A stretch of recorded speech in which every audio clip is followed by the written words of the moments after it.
talking about stimulus, I want to take Fred Lanahan. Would you please come forward? The president of Citilink. We just made that announcement this week, but I wanted Fred, in case you did not read the newspaper, to share the great news and how it particularly affects, I think, Indiana's Elkhart area, which makes the buses. Fred? Good morning, everybody. We've got some good news this year for a change. As you know, Citilink had to cut back a bit on service. We had to raise fares, and that was because of reduced revenue sources, cuts in property tax revenue, delays in taxation revenue that hit us, and reductions in public transit funding, which is the fund we get from the state for operating. Most of that has been rectified with the help of the City Council. I want to thank everybody who's been involved in that. That's helped a great deal with support we've received. But under the stimulus, now for what Glenn was saying, we're going to get an excess of $4 million under the stimulus program. We are using that to purchase newer buses to replace buses that were coming close to the end of their lifespan. 5 of those at our last meeting, with Glenn's support, we have ordered from Elkhart. So these are 5 smaller buses, the access buses that you see in the city for transporting disabled primarily. So those will be ordered from Elkhart, which is so badly pressed for work, with 18% unemployment.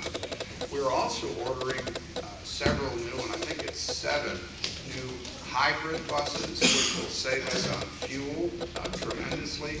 They're $546,000 a piece. With the stimulus money, we're able to do that earlier than we would have otherwise been able to do. It's going to save us fuel revenue, which in turn we'll be able to hopefully put back into service. And our hope is that we will be able to restore at least some, if not all, of the service cuts this year that we have had to make based on this type of assistance. We also were able to locate some additional revenue in Indianapolis a couple of weeks ago when we were down there. And he said, well, you know, it's available if you want it. He said yes. And so hopefully that's going to help us as well as we move towards restoration of service. We have one other thing that soon will be announced, but perhaps we can talk about it here for just a second. We are way into the process now of setting up a circulator series of buses, and it's a series of buses between Ivy Tech and IPFW South campuses and their new North campuses that will also connect with business districts around that in partnership with IPFW and Ivy Tech. We got the grant, they're buying in to help. That'll start, we think, around August. It will help a great deal. We're coming off 10 years of steady ridership increases. We expect this to be the 11th year. In addition to that, I'd like to make one quick point. Geoff Paddock back there and I serve as founding members of the Northeast Indiana Passenger Rail Association.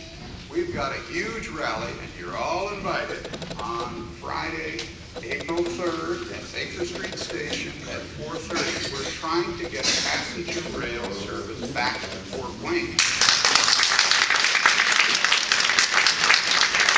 We launched in 1990, and we'll have speakers from Amtrak and also from the Midwest High-Speed Rail Association coming in with all the elected officials invited. And if you didn't get an invitation specifically, you're invited. We'd love to have you. But Friday, April 3rd, 4:30 at Baker Street Station, so please join us. But the future of public transit has to be good. It's looking a lot better, but it has to be good. If you look down the future, gas went up 28 cents on Monday. Wow. Thank you.